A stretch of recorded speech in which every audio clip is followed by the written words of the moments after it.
Թե լիներ պատերազմ, այդ ուրիշ բան է, եթե լիներ Սերժ Սարգսյանը կլիներ պատերազմ, թե չէ, դա լրի ուրիշ բան է։ Ասեմ ձեզ, նախ առաջին ես վստահ եմ, որ եթե լիներ Սերժ Սարգսյանը, պատերազմի չէր հասնի։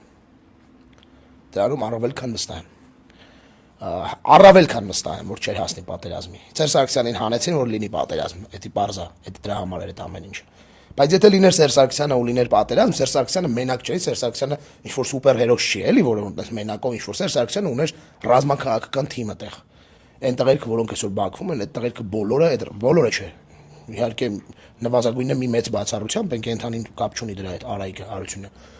Բոլոր այդ տղերքը այդ ռազմաքաղաքական թիմի մաս էին կազմում, ժողովուրդ ջան։ Այդ տղերքին ես եմ տեսել սաղ ընթացքում պատերազմի, թե ինչ տեսակի, ինչ ձև էին տանում այդ ամեն ինչը։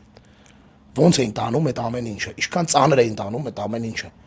Հնարավոր էր ոչ միայն կասեցնել, այլև պրոստը այնց հետ շպրտել, որ թուրքերը կյանքում երկրորդ անգամ չգային։